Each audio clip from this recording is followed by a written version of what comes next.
Esa mañana, como tantas otras, estaba en el garaje detrás de mi casa. El frío de la madrugada todavía se colaba por las rendijas de la puerta metálica y el olor a aceite usado impregnaba el aire. Mi Chevy Impala de 1968, el mismo que compré cuando era joven, reposaba sobre el gato hidráulico. Yo, con la camisa de franela arremangada y las manos negras de grasa, me agachaba bajo el cofre para cambiar las bujías. No escuché nada extraño, solo el golpeteo metálico de la herramienta y el crujido de mis rodillas cada vez que me movía en el suelo. Ni se me cruzó por la cabeza que alguien estaba grabándome a escondidas. Para mí era un día normal, cuidar de mi coche viejo, mantener vivas esas piezas que me recordaban quién había sido, un mecánico orgulloso de su oficio, un hombre que nunca se dejó vencer por la vida. Minutos después, mientras limpiaba las manos con un trapo empapado en gasolina, escuché que tocaban la puerta de la entrada principal. Era Marta, mi vecina de toda la vida, con su bata de flores y el cabello recogido de cualquier manera. Sostenía un iPad contra el pecho. Sus ojos tenían una mezcla de lástima y urgencia. «Robert, ¿ya vio esto?», me preguntó extendiéndome la tableta. Yo fruncí el ceño, pensando que sería alguna noticia del barrio, tal vez un aviso de la iglesia o algo del mercado de los sábados. Tomé el aparato con manos temblorosas. Apreté la pantalla y ahí estaba, el rostro de mi hijo Ethan sonriendo a la cámara. Mi corazón dio un vuelco. El video mostraba exactamente lo que había hecho hacía unos minutos. Yo, encorvado bajo el coche, con la espalda rígida, moviéndome lento. Ethan se reía mientras grababa y su voz resonaba burlona. «Miren a este viejo. Todavía cree que puede arreglar autos como en los años 70. Sentí un nudo en la garganta. El video tenía miles de vistas, cientos de comentarios. Algunos decían, «¡Qué ridículo! Un fósil del taller, llévenlo a un asilo ya». Otros ponían emoticonos de risa. Yo, que tantas veces había enseñado a muchachos a cambiar una llanta, que había pasado noches enteras reparando motores para que mi hijo tuviera que comer, era ahora un chiste barato en Internet. Me quedé paralizado frente a la pantalla. Marta me tocó el brazo y murmuró, «Lo siento, Robert. Pensé que debía saberlo». No respondí. Apenas pude asentir y cerrar la puerta detrás de mí. Guardé el trapo sucio en el cajón, apagué la luz del garaje y salí a la calle. Necesitaba aire, aunque lo que me encontré fue peor. Fui hasta la tiendita de la esquina a comprar un café. Apenas crucé la puerta, dos jóvenes que estaban junto al refrigerador de sodas me miraron y se rieron entre dientes. Uno le dijo al otro creyendo que yo no escuchaba, «Oye, ¿no es él?», el viejito del TikTok. El otro respondió, «Sí, el que todavía juega a ser mecánico». Las risas me taladraron el oído. Tomé mi café sin mirar a nadie. Pagué con un billete arrugado y salí lo más rápido que pude. Afuera el viento frío me golpeó la cara, pero no logró disipar la vergüenza que sentía. Regresé a casa con la bolsa de papel en la mano. Mis pasos sonaban pesados sobre la acera. Apenas abrí la puerta, el teléfono comenzó a sonar. Lo dejé sonar una vez, dos veces, hasta que la insistencia me obligó a contestar. Era un excompañero del taller, Luis, un hombre con el que había compartido grasa y sudor por décadas. Su voz sonaba incómoda, casi forzada. «Robert, no te preocupes por lo que anda circulando. Los muchachos son así ahora, solo quieren llamar la atención. Todos sabemos que tú fuiste el que levantó ese taller desde cero». Le agradecí con un hilo de voz y colgué. Apenas puse el auricular en su sitio, volvió a sonar. Otro colega, diciéndome algo parecido. Y luego otro. En cuestión de minutos, mi teléfono se llenó de mensajes de texto, bromas disfrazadas de consejos, advertencias disfrazadas de solidaridad. Cada «no hagas caso» era un recordatorio de que ya todos lo habían visto, de que mi dignidad estaba en boca de desconocidos. Apagué el aparato, harto del ruido. Me senté solo en la mesa de la cocina. Frente a mí, sobre la repisa, estaba la foto de Linda, mi esposa fallecida hace 15 años. Ella sonreía con ese gesto sereno que tanto me calmaba. Le hablé en silencio, aunque sabía que ya no podía escucharme. El café que había traído se enfriaba poco a poco en la taza. Lo tomé de un trago amargo y helado. El silencio de la casa era espeso, roto solo por el tic-tac del reloj en la pared y el goteo del fregadero. Esa mañana, Entendí que algo en mi vida había cambiado para siempre, y que la herida no era por lo que decían los extraños, sino porque las risas venían de la voz de mi propio hijo. Esa noche intenté distraerme. Encendí la televisión, puse un canal de documentales y me dejé caer en el sillón del salón con una manta sobre las piernas. El zumbido del televisor llenaba la casa vacía. Pensé que así, con imágenes de paisajes lejanos, lograría apartar de mi cabeza la humillación de la mañana. Pero la paz duró poco. El teléfono vibró sobre la mesa de centro, iluminando la habitación con su pantalla. Era una notificación de TikTok. Mi corazón se encogió al leer el nombre, Ethan Miller. Mis manos temblaron, pero igual abrí el enlace. El nuevo video comenzó con una risa estridente. Aparecía mi hijo con una chaqueta vieja, arrastrando los pies como si le pesaran toneladas. A su lado Claire, su novia, vestida con una bata gris que simulaba ser la mía de trabajo. Él imitaba mi voz ronca. El carro está descompuesto, pero no se preocupen. Este viejo sabe de grasa y humo. Claire fingió toser de manera exagerada, llevándose la mano al pecho. Luego soltó una carcajada y dijo mirando a la cámara: «Así huele la vida del señor Miller, puro aceite quemado y polvo de taller». Ethan apuntó el dedo al lente y remató: «Aquí lo tienen, mi papá, el museo viviente del taller más cutre de la ciudad». Las carcajadas de ambos llenaron la pantalla. Yo apreté los dientes. El contador de visitas subía a una velocidad que daba miedo. Decenas de miles, cientos, hasta que el número pasó al 1.000.000. Los comentarios desfilaban uno tras otro, emoticonos de risa, burlas sobre mi ropa, sobre mis manos manchadas de grasa, sobre mi edad. Apagué el teléfono de golpe y lo dejé caer sobre la mesa. Cerré los ojos, pero en mi cabeza seguían retumbando esas risas. Me levanté, caminé hasta la cocina y abrí el refrigerador sin hambre, solo por no quedarme quieto. Dentro, la luz fría iluminaba un par de envases de leche, huevos y una olla con caldo del día anterior. Tomé un vaso de agua y lo bebí de un trago. El líquido bajó amargo, como si también llevara la burla en cada sorbo. Dormí mal, dando vueltas en la cama. Cuando amaneció, decidí salir temprano al mercado de agricultores del centro del pueblo. Pensé que caminar entre puestos de frutas y verduras me haría sentir otra vez parte de la vida normal. El aire estaba fresco y olía a pan recién horneado. Saludé con un gesto al panadero.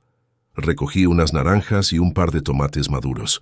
Caminaba con la bolsa en la mano cuando vi a una pareja joven mirándome fijamente. Se reconocieron con una mirada y se inclinaron el uno hacia el otro para murmurar algo. Fingieron mirar hacia otro lado, pero yo alcancé a escuchar las palabras: «Es él, el del video». Yo agaché la cabeza, como si buscara otra fruta en el puesto, y pagué rápido. Mientras regresaba a mi camioneta, sentí ese mismo peso en la nuca. La vergüenza de ser señalado como un bufón, no por mis actos, sino por la traición de mi propio hijo. De camino a casa, un camión se detuvo en el semáforo. En la parte trasera, 4 chicos reían a carcajadas. Uno de ellos me reconoció y gritó: viejo, haznos la voz del taller». Los demás imitaron mi andar encorvado, exagerando mis pasos lentos. Las risas me acompañaron hasta que la luz cambió a verde y el camión se perdió entre el tráfico. Cuando llegué a mi casa, descargué las bolsas sobre la mesa y me senté un momento a recuperar el aliento. La cocina estaba silenciosa, pero dentro de mí todo era ruido. Por la tarde, me dirigí a la iglesia para cumplir con mi costumbre de ayudar a ordenar las bancas antes de la misa dominical. El olor a incienso y madera encerada me recibió en el atrio. Allí estaba el padre Michael, un hombre alto de cabello canoso que conocía mis luchas desde hacía años. Al verme, dejó el trapo con el que limpiaba un candelabro y se acercó. «Robert», me dijo con voz suave, «no cargues esta cruz solo». No pude responder. Solo asentí con la cabeza, mientras él me apretaba el hombro. Esa mano sobre mí me hizo sentir por un instante que no estaba tan solo, aunque las palabras me pesaban demasiado como para pronunciarlas. Volví a casa al caer la tarde. El sol se escondía tras los tejados, pintando el cielo de tonos anaranjados. Entré directo a mi habitación. Abrí el viejo armario y saqué la caja fuerte que guardaba bajo la ropa. Introduje la combinación con cuidado y el mecanismo chirrió al abrirse. Dentro reposaban mis tesoros verdaderos, los documentos que contaban la historia de toda una vida.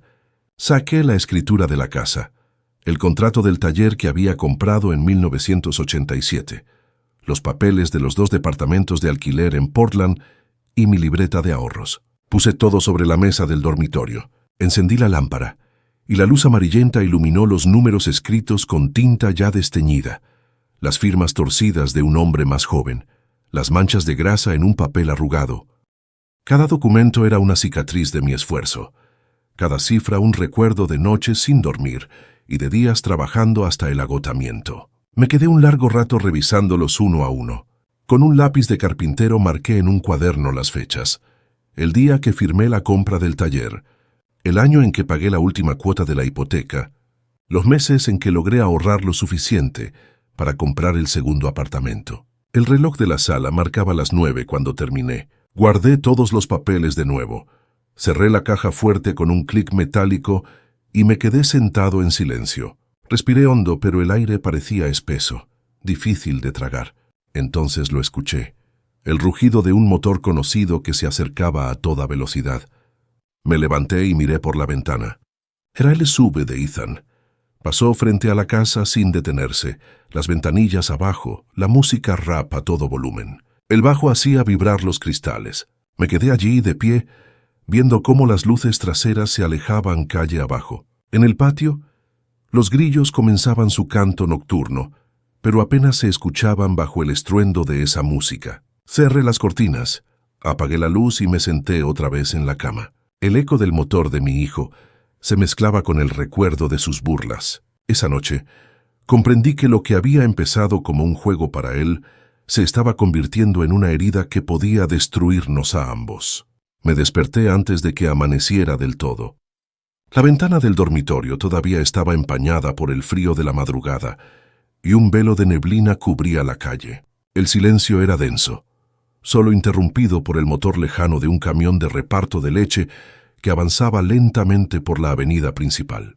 El sonido metálico de las botellas tintineando en las cajas me transportó, por un instante, a los años en que Linda y yo todavía estábamos juntos y solíamos comprarle la leche fresca al mismo repartidor. Me levanté despacio con ese crujido en las rodillas que ya me acompañaba cada mañana y fui a la cocina. Encendí la cafetera de goteo. El aroma del café negro llenó el aire, mientras me acomodaba en la mesa de madera que había conmigo desde hacía décadas. La superficie estaba marcada de rayones, manchas de aceite y anillos de tazas que jamás se borraron. Miré la luz pálida que entraba por la ventana, tiñendo de gris el mantel a cuadros. Cuando el café estuvo listo, serví una taza. El primer sorbo me quemó la lengua, pero agradecí ese calor que me mantenía despierto. Me quedé allí un rato, escuchando los pájaros en los árboles del patio. Entonces, el teléfono vibró sobre la mesa. Dudé en contestar, pero reconocí el número. Era un antiguo compañero del taller, Javier. «Robert», dijo su voz grave, «no te dejes aplastar por lo que anda circulando. Todos sabemos quién construyó ese taller. Fuiste tú con tus manos. Nadie puede quitarte eso». No respondí mucho, apenas un gracias susurrado, pero sus palabras me acompañaron un rato después de colgar. Me levanté, fui hasta mi dormitorio y abrí el armario. En el fondo, medio escondida bajo mantas viejas, estaba la caja fuerte que había comprado cuando terminé de pagar la hipoteca. Acaricié el metal frío antes de girar la combinación. El mecanismo chirrió con un sonido seco que retumbó en la habitación. El interior guardaba no dinero, sino algo más valioso para mí, los papeles que contaban la historia de mi vida. Saqué el primer fajo, el contrato de compra del taller de autos en 1987. El papel estaba amarillento, con las esquinas dobladas. Había una mancha oscura en la parte inferior, recuerdo de una noche en la que, mientras firmaba bajo la luz débil de una bombilla, mis manos aún manchadas de grasa dejaron rastro sobre la hoja. Lo puse sobre la mesa. Luego saqué las escrituras de la casa, los títulos de propiedad de los 2 departamentos en Portland y las libretas de ahorro. Cada documento tenía marcas de mi esfuerzo, firmas con tinta corrida, anotaciones hechas al margen, incluso un recibo arrugado de un banco que ya ni existía. Me quedé contemplándolos como quien contempla fotos antiguas. No eran solo papeles, Eran los años de juventud que sacrifiqué, las madrugadas en que arreglé autos para clientes que ni siquiera recordaban mi nombre, las vacaciones que nunca tomé para poder juntar dinero. Encendí la lámpara de mesa. La luz amarilla convirtió el cuarto en una especie de oficina improvisada. Los papeles brillaban bajo ese foco, como si fueran testigos de que no todo se había perdido, como si me recordaran que lo que soy no lo define un video en Internet, sino una vida entera de trabajo honesto. Mientras repasaba las hojas, alguien golpeó la puerta principal. Me sobresalté. Guardé silencio unos segundos hasta que escuché la voz de Marta, mi vecina. «Robert, ¿está en casa?» Me acerqué y abrí. Ella estaba allí, con un abrigo de lana y una caja en las manos. «Le traje un pastel de manzana», dijo. Horneé varios, y pensé que tal vez le gustaría uno. «Gracias, Marta, muy amable». Me miró con esa mezcla de curiosidad y preocupación que ya había visto el día anterior. «No se deje derrumbar por esas cosas que circulan», añadió. «La gente siempre encuentra algo de qué burlarse. Usted sabe quién es en realidad». Sonreí apenas, lo suficiente para cerrar la puerta sin parecer descortés. Llevé el pastel a la cocina. Lo puse sobre la mesa, pero no tenía hambre. Regresé al cuarto y continué revisando mis papeles. Tomé mi viejo cuaderno de tapas azules, aquel donde apuntaba cada gasto y cada ingreso. Lo abrí y con un lápiz de carpintero empecé a marcar las fechas importantes. El día que compré el taller, el año en que logré liquidar la casa, el mes en que adquirí el segundo apartamento. Cada número escrito era un recordatorio de que nada me había sido regalado. El reloj marcaba las 10 de la mañana cuando me detuve. El sol ya se filtraba más fuerte por la ventana, iluminando el polvo en el aire. Guardé todos los documentos de nuevo, con cuidado como quien guarda un tesoro. Cerré la caja fuerte y escuché ese clic seco que me devolvía un poco de calma. Me dejé caer en la silla, respirando hondo. Entonces lo escuché. El rugido inconfundible de un motor acercándose a toda velocidad. Me levanté, corrí la cortina y vi el SUV negro de Ethan detenerse frente al portón. La música a todo volumen hacía vibrar las láminas de metal de la cerca. Mi corazón dio un brinco. No bajó del auto. Solo permaneció allí, riendo con alguien a su lado. Reconocí la silueta de Claire, inclinada hacia él, mostrándole algo en el teléfono. Luego, sin siquiera mirar hacia la casa, arrancó de nuevo y desapareció calle abajo, dejando un olor a gasolina en el aire. Me quedé de pie en silencio, mirando el polvo que levantaban las llantas. Sentí un peso en el pecho, como si todo lo que acababa de ordenar en esos papeles pudiera volverse ceniza en cualquier momento. Cerré las cortinas, apagué la lámpara y me senté en la cama. El eco del motor aún resonaba en mis oídos. Sabía que se acercaba una tormenta más fuerte y que los papeles que acababa de repasar serían pronto mi única defensa. La tarde estaba silenciosa. Afuera, el cielo tenía ese tono grisáceo que anuncia lluvia, y yo sentado en la sala cosía un borde de la vieja cortina que colgaba en la ventana. La aguja entraba y salía de la tela con movimientos lentos, mientras la radio en un volumen bajo reproducía un bolero antiguo. El olor a café recalentado aún flotaba en la casa. De pronto, la puerta principal se abrió de golpe, antes de que pudiera levantarme a atender. El portazo resonó como un trueno en la madera. Ethan entró primero, con paso firme y una sonrisa torcida en la boca. Detrás de él, Claire, con un abrigo elegante, tacones que resonaban sobre el piso de madera y un perfume tan fuerte que parecía empapar la sala entera. «Mira, Claire», dijo mi hijo, paseando la vista por el salón con gesto de superioridad. «No es perfecto. Todo este estilo viejo, como sacado de una película. Vintage le llaman ahora. A la gente le encanta en Internet». Claire soltó una risita corta y caminó directamente hacia el estante donde guardaba los libros y algunas fotografías. Tomó un marco de madera y lo alzó frente a sus ojos. Era la foto mía con Linda, mi esposa fallecida el día de nuestro aniversario número 20. «Ella también tenía un aire clásico», dijo Claire con sarcasmo. «Seguro combinaba muy bien con usted, señor Miller». Su comentario fue como un golpe. Yo dejé la aguja sobre la mesa. Respiré hondo y clavé mis ojos en los dos. No dije nada todavía. Ethan se acomodó en una de las sillas, como si estuviera en su propia casa. Se estiró, Cruzó una pierna sobre la otra y con voz despreocupada soltó. Papá, hemos estado pensando. Claire y yo vamos a mudarnos aquí por un tiempo. El departamento del centro está en remodelación.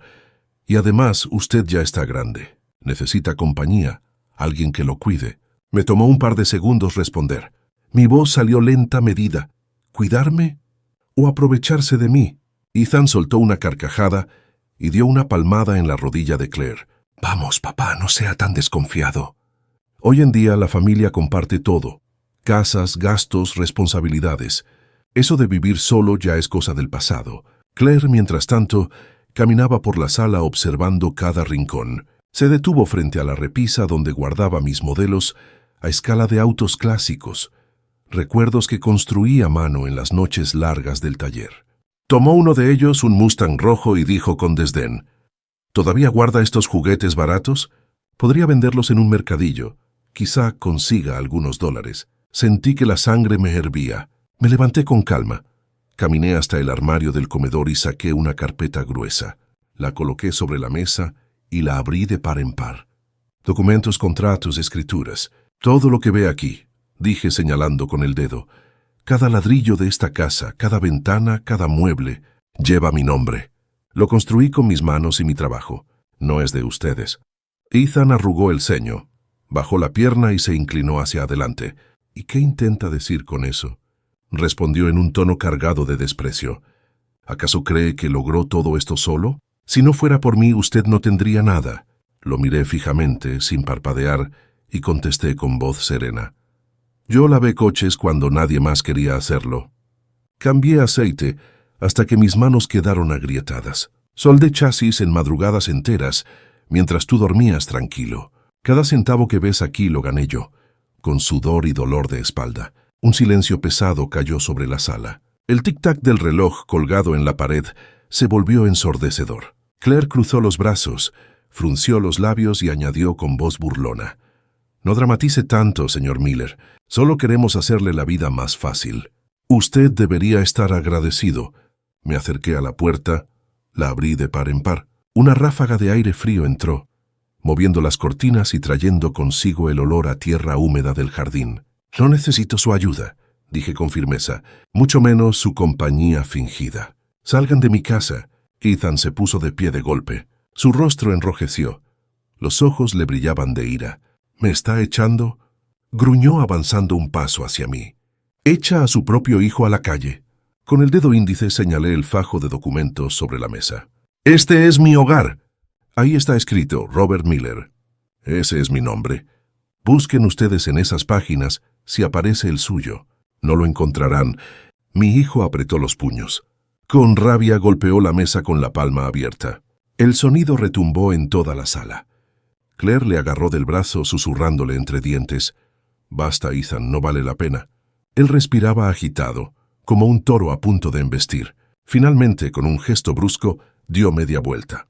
Claire lo siguió, todavía sosteniendo la foto de Linda.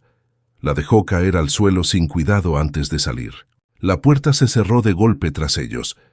Unos segundos después, el rugido del SUV llenó la calle y el eco del motor se fue perdiendo en la distancia. Me quedé allí de pie en medio de la sala. El aire aún olía a perfume barato y a rabia.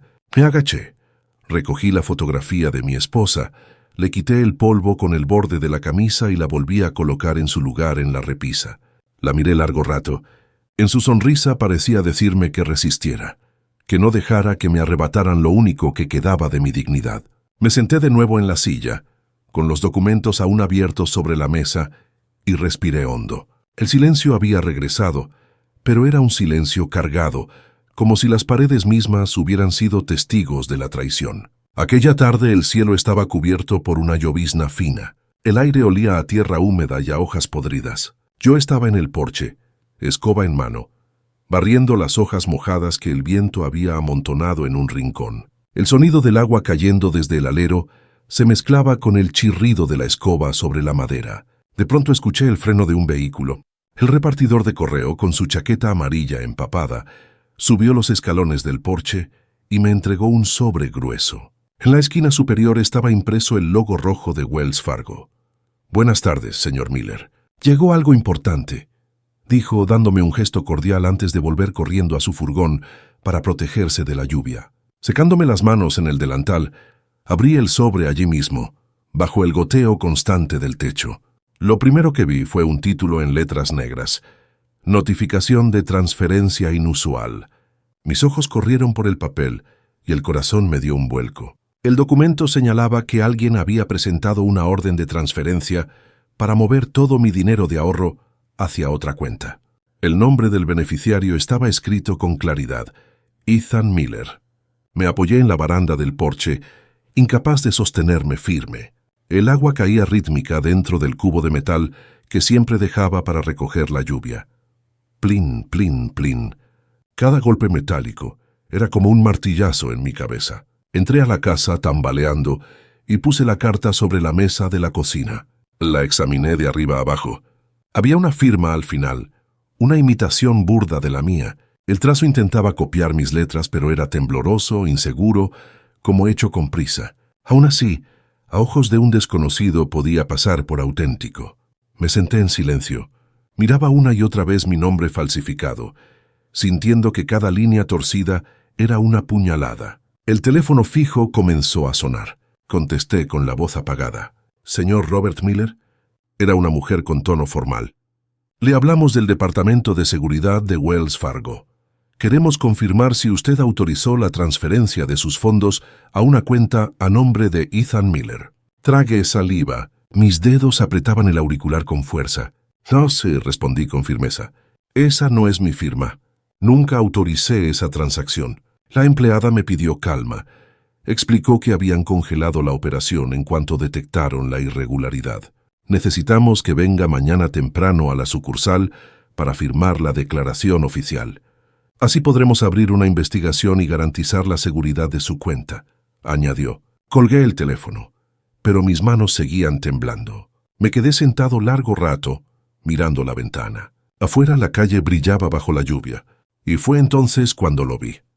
El SUV negro de Ethan pasó lentamente por la acera de enfrente. La música rap retumbaba tan fuerte que hacía vibrar los cristales de mi ventana.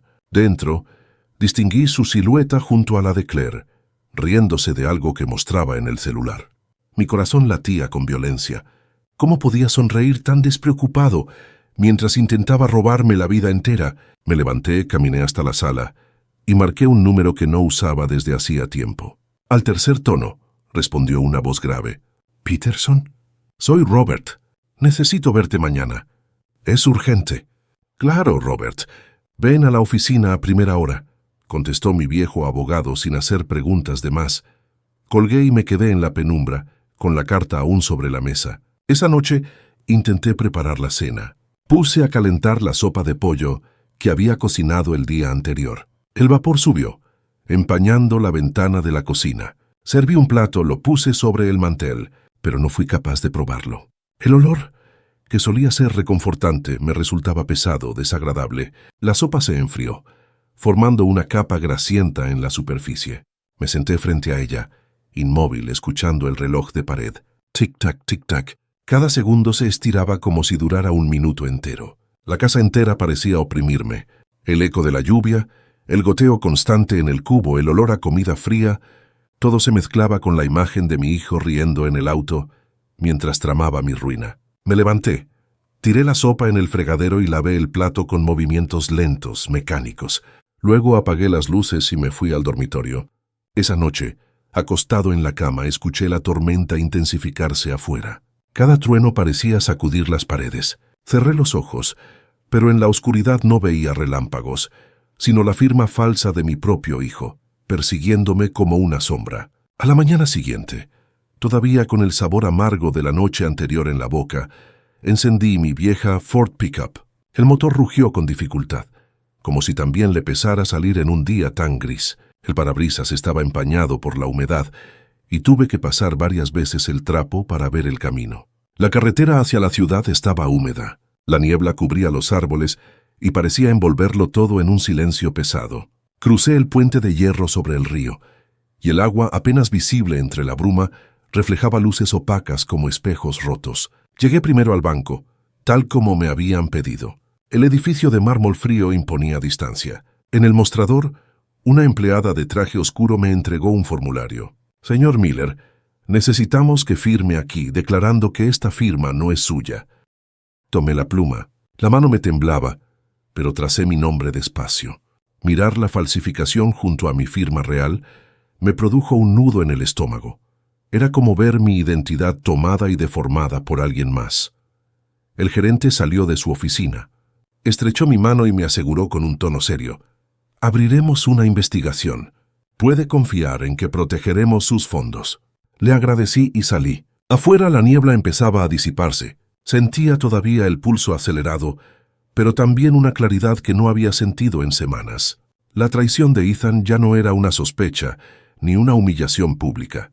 Era un intento directo de arrebatarme lo que había construido en toda una vida. Y eso no podía quedar impune. Caminé unas cuadras hasta el edificio de ladrillo rojo, donde estaba la oficina de Peterson. Subí la escalera de hierro. Mis botas mojadas resonaban contra los peldaños. El vidrio esmerilado de la puerta estaba cubierto de pequeñas gotas de condensación. Toqué 2 veces y entré. El olor a papel y café viejo me envolvió. Peterson, con su cabello blanco perfectamente peinado y las gafas de aro metálico, se levantó al verme. «Robert», dijo estrechándome la mano con firmeza. Temía que este día llegaría. Me senté en el sillón de cuero gastado frente a su escritorio. Coloqué el sobre del banco sobre la mesa, empujándolo hacia él. Él lo abrió, revisó los documentos y negó con la cabeza. «Esto ya no es una simple falta de respeto, Robert. Es un delito». Guardó silencio un momento. Luego abrió un archivador y sacó un fajo de documentos. Los fue colocando en orden, uno sobre otro. La escritura de mi casa, los títulos de los apartamentos, la licencia de mi taller. Todos llevaban mi nombre. «Mire», dijo con calma, «usted tiene todo el derecho de proteger lo suyo. Lo que propongo es lo siguiente: eliminar a Ethan de cualquier derecho futuro, revocar cualquier acceso que pudiera tener a sus cuentas y transferir los activos a un fideicomiso bajo su control exclusivo». Lo escuchaba en silencio, sintiendo que cada palabra era una daga, pero también un escudo. Asentí despacio. «Hágalo», respondí. Peterson no me preguntó 2 veces. Preparó los papeles y me pasó la primera hoja. El sonido de la pluma sobre el papel llenó la oficina. Firmé 1, 2, 10 veces. Cada firma era como soltar un lastre, pero también como arrancar un pedazo de mí. Afuera, el ruido de un autobús resonó en la calle, mezclándose con el leve crujido del papel al pasar de mano en mano. Cuando terminé, Peterson se quitó las gafas, me miró directo a los ojos y dijo: «Cada firma es un paso de separación de su hijo». «¿Está absolutamente seguro, Robert?» Sentí un cosquilleo en el pecho. Lo pensé un segundo, pero las imágenes de Ethan riendo en el auto, de la firma falsificada, de sus burlas en video, pasaron una tras otra como un látigo. «Seguro», contesté con voz firme. Peterson asintió. Recogió los papeles y los guardó en una carpeta. «Entonces está hecho». Me levanté.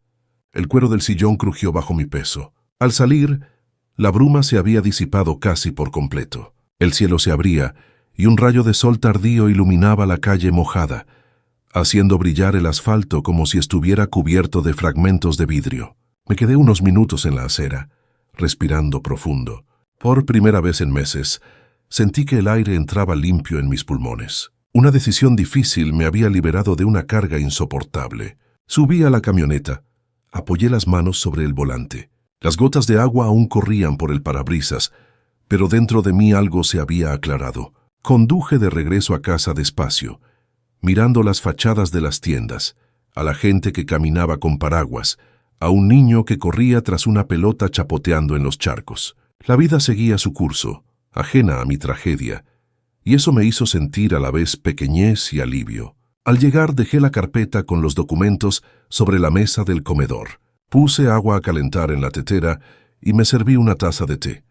El vapor subía en espirales como si limpiara el aire cargado de la casa. Me senté en silencio, escuchando únicamente el goteo de la tetera y el lejano canto de un pájaro que anunciaba el final de la tormenta. Por dentro, sabía que acababa de romper un lazo que nunca imaginé cortar. Y, sin embargo, también sabía que era la única manera de salvar lo poco que quedaba de mí. Aquella mañana, desayunaba como siempre. una taza de café negro y un trozo de pan tostado con mantequilla. El crujido del pan bajo mis dientes era el único sonido en la cocina, hasta que encendí la televisión para escuchar las noticias. No esperaba nada fuera de lo común, quizá algún accidente de tráfico, el reporte del clima, pero mi corazón dio un salto cuando vi el rostro de Ethan ocupando la pantalla. Sobre su imagen aparecía un rótulo en letras grandes y rojas: influencer acusado de estafar a su propio padre. El presentador de espectáculos hablaba con tono grave, casi teatral. Ethan Miller, conocido por sus transmisiones en TikTok, ha sido señalado por irregularidades financieras y la falsificación de documentos para retirar fondos de la cuenta de su propio padre. Imágenes de archivo mostraban a Ethan posando en coches de lujo, brindando en restaurantes caros, rodeado de amigos que reían a carcajadas. Varias marcas, continuó el reportero, han decidido cancelar contratos publicitarios con él de manera inmediata. Algunos de sus patrocinadores más importantes han emitido comunicados condenando su conducta. Tragué saliva. Mi café ya estaba frío, pero lo apuré de un sorbo como si quisiera tragar también ese dolor. Un poco después, el periódico del día llegó a la puerta. Lo abrí y allí estaba, en la primera plana de la sección de espectáculos. La estrella de TikTok se derrumba. Ethan Miller acusado de fraude. El teléfono sonó entonces. Dudé en responder, pero lo hice. Era su voz la de mi hijo, pero sonaba rota, con un temblor que nunca había escuchado en él. «Papá», dijo entre jadeos, el banco cerró todas mis cuentas. No tengo acceso a nada. No tengo dinero». Detrás de su voz se escuchaba un murmullo de gritos, claxones, quizá una cafetería llena o la calle bulliciosa. Yo apreté el auricular. Mi respuesta fue corta, dura. «Eso es consecuencia de tus actos, Ethan». No le di más oportunidad. Colgué. La casa volvió a quedar en silencio, solo con el tic-tac del reloj en la pared. Me apoyé en la mesa mirando el periódico extendido y sentí un vacío en el estómago. No alegría por su caída, sino una tristeza amarga que pesaba más que cualquier humillación. Por la tarde, mientras barría el frente de mi casa, escuché las voces de unos vecinos que pasaban. «¿Te enteraste?», decía uno en voz alta, sin importar que yo pudiera escucharlo. Al fin le llegó su merecido. «La semana pasada todavía presumía un coche nuevo». Otro respondió: «Así es la vida. El que vive de apariencias termina sin nada». Yo fingí no oír. Seguí barriendo con calma, aunque cada palabra me calaba como aguja. Sentí las miradas, mezcla de burla, curiosidad y un poco de compasión. 3 días después, Claire apareció en mi puerta. Vestía un abrigo costoso. Llevaba el cabello perfectamente arreglado y en su mano sostenía un bolso de marca. Pero su cara no mostraba rastro de afecto. «Señor Miller», dijo con frialdad, «solo vine a dejarle claro que ya no tengo nada que ver con Ethan. No voy a hundirme con él». Sus tacones golpearon el suelo del porche mientras se alejaba, cada paso marcando el final de la farsa. Esa noche, cerca de las 11, los faros de un coche iluminaron mi ventana. Salí al porche desconfiado. El motor se apagó. La lluvia había vuelto, fina pero constante. Y entonces lo vi. Ethan de pie bajo la llovizna, con el cabello pegado a la frente y la ropa arrugada.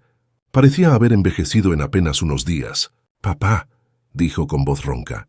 Lo dejé entrar. Se sentó en la vieja silla de madera de la cocina, encorvado como si llevara un saco de piedras en la espalda. Sus manos temblaban. Le serví un vaso de agua. Lo sostuvo con tanta torpeza que algunas gotas cayeron sobre la mesa. «Lo perdí todo», balbuceó. «Los amigos se fueron, Claire se fue y ya no queda nada». Sus ojos estaban rojos, como si no hubiera dormido en noches. Hablaba entrecortado, tragando saliva con dificultad. «Papá, no tengo a dónde ir. Nadie me quiere ver. Soy una vergüenza». Yo lo observaba en silencio. No lo interrumpí, no lo consolé. Tampoco lo juzgué. Solo tomé una servilleta y se la tendí. Él la recibió con manos temblorosas y se cubrió la cara. El reloj de pared marcaba las 11:30. Afuera, el viento movía las ramas del árbol grande frente a la casa. Dentro, lo único que se escuchaba eran los sollozos contenidos de mi hijo. En ese instante entendí que había tocado fondo. No era ya el joven altivo que se reía de mí frente a una cámara. Era un muchacho perdido, asustado, con el mundo entero cayéndosele encima. Yo me quedé allí firme, escuchando, dejando que hablara, porque a pesar de todo, seguía siendo mi hijo. Habían pasado algunas semanas desde aquella noche en la que Ethan apareció en mi puerta, derrotado, con los ojos rojos y la ropa hecha un desastre. Desde entonces no supe mucho de él. Yo me dedicaba a mis rutinas de siempre: levantarme temprano, barrer el porche, preparar café fuerte y ocuparme de pequeños arreglos en la casa. Pero en el fondo no dejaba de preguntarme qué sería de mi hijo, perdido en un mundo que se le había venido abajo. Un domingo por la mañana decidí salir al centro del pueblo. El mercado callejero abría cada semana en la plaza principal, y pensé que caminar entre la gente me haría sentir menos solo. Conduje mi vieja camioneta hasta allí, con las ventanillas medio abiertas para dejar entrar el aire fresco. El bullicio se escuchaba desde 2 calles antes. Vendedores pregonando sus productos, niños corriendo detrás de globos, el aroma dulce de los buñuelos y el del café recién molido. Aparqué en un extremo de la plaza y comencé a caminar entre los puestos de frutas, pan y artesanías. Fue entonces cuando escuché el sonido de una guitarra. No era una melodía brillante, sino unas notas ásperas tocadas con esfuerzo, acompañadas por una voz ronca que cantaba un bolero antiguo. Giré la cabeza y lo vi. Ethan estaba sentado en un banco de madera, bajo la sombra de un árbol. Llevaba una chaqueta desgastada, el cabello revuelto, y frente a él, sobre el suelo, un viejo estuche de guitarra abierto con unas pocas monedas en su interior. La gente pasaba de largo. Alguno arrojaba una moneda, otros apenas lo miraban. Me quedé quieto con un peso en el pecho. Era difícil reconciliar la imagen del joven altivo que se paseaba en autos caros con este muchacho encogido que rascaba las cuerdas con dedos temblorosos. Un grupo de niños se detuvo a observar. Uno de ellos le lanzó una mirada burlona, pero su madre lo tomó de la mano y tiró de él. Una anciana que caminaba a mi lado murmuró: «Pobre chico».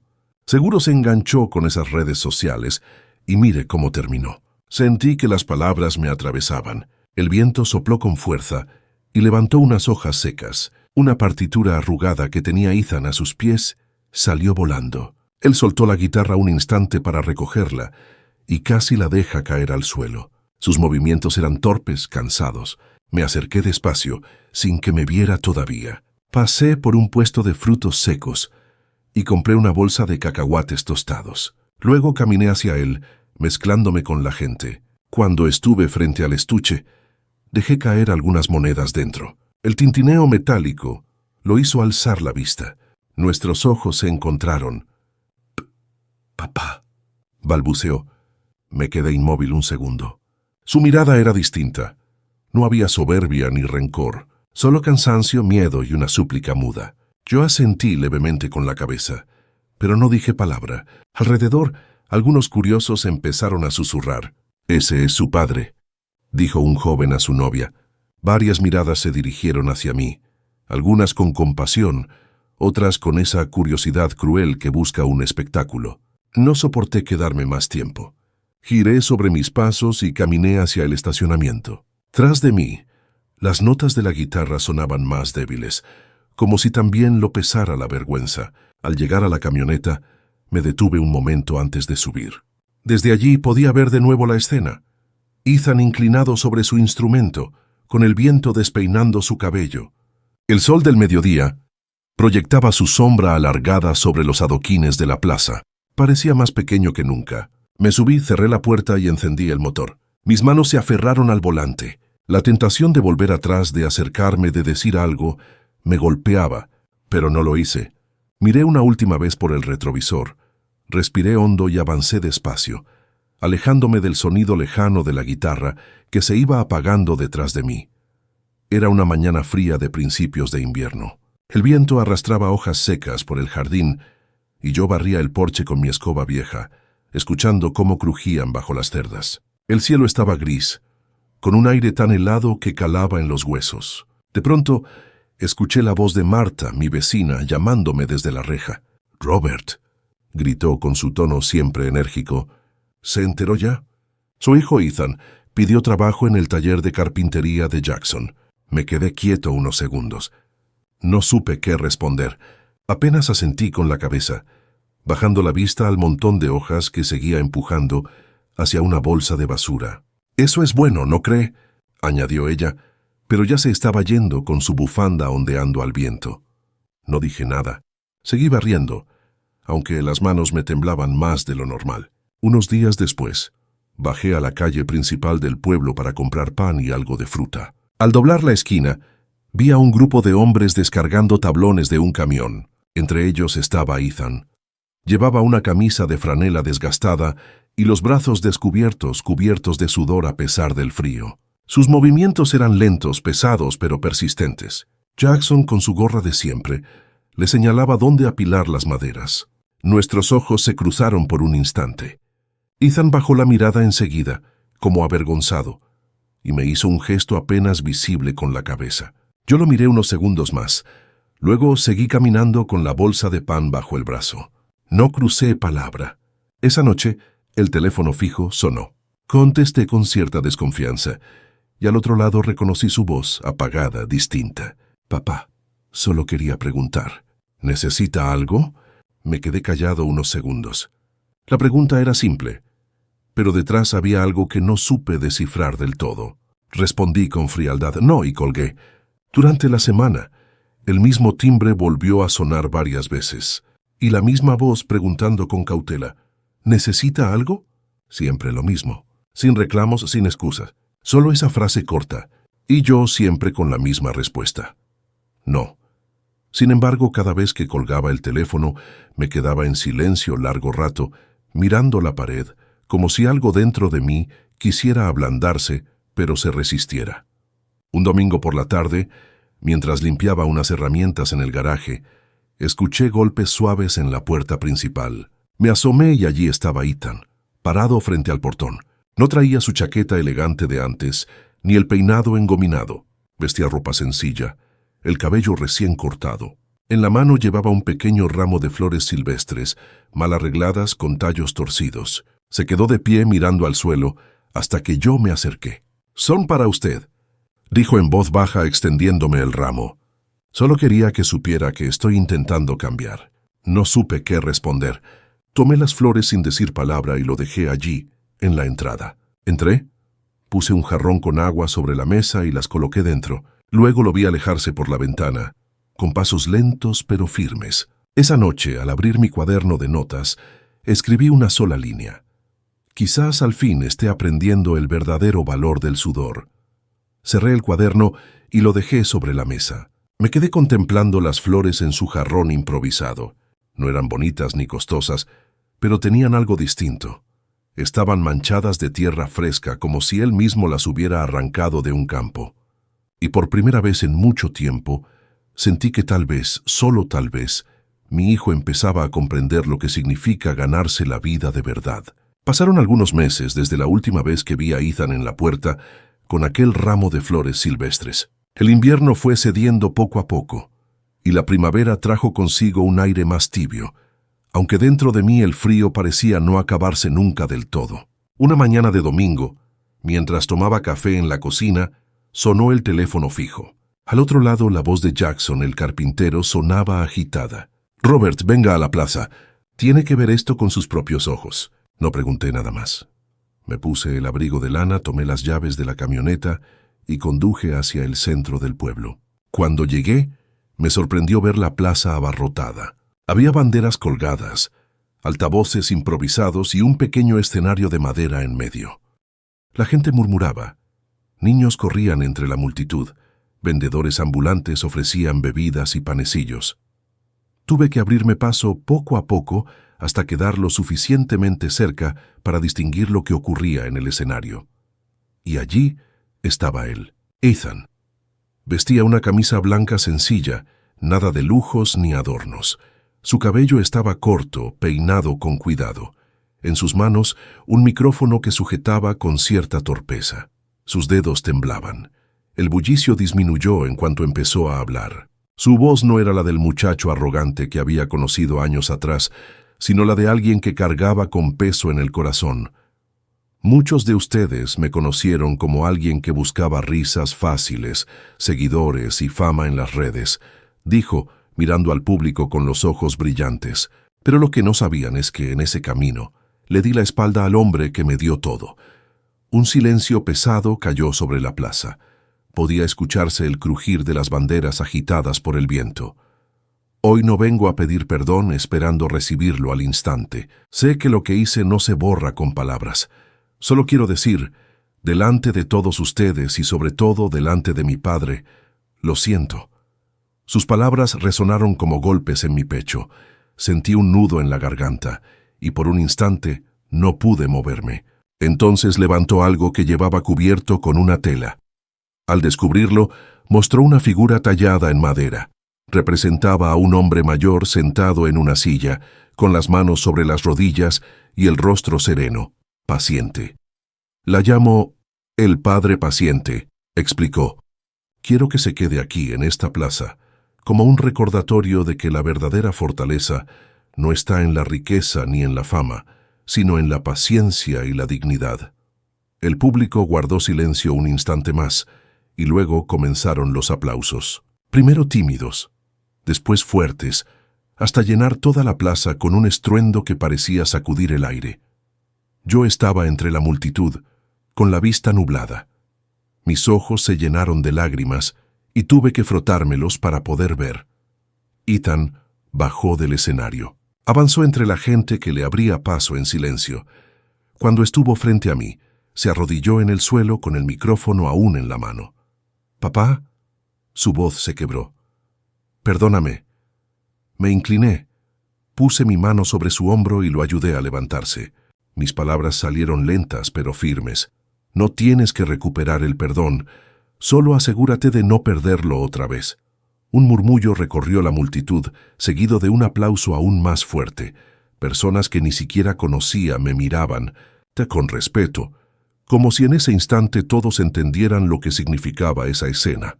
No era solo un hijo pidiendo disculpas, era una confesión pública del peso de la vergüenza y la necesidad de redención. Ethan me abrazó. Sentí su cuerpo temblar contra el mío. Era un abrazo diferente al de cuando era niño, más torpe, más inseguro, pero lleno de verdad. Por primera vez en muchos años, sentí de nuevo el calor de mi hijo, ese mismo calor que recordaba cuando lo llevaba en mis hombros para ver los fuegos artificiales en las fiestas nacionales. El resto del acto fue difuso para mí. La gente seguía aplaudiendo, algunos gritaban palabras de aliento, pero yo solo podía escuchar el latido acelerado de mi corazón y sentir el peso de los años que, de pronto, parecían un poco más ligeros. Al caer la tarde regresé a casa. Encendí una vela frente a la fotografía de Linda.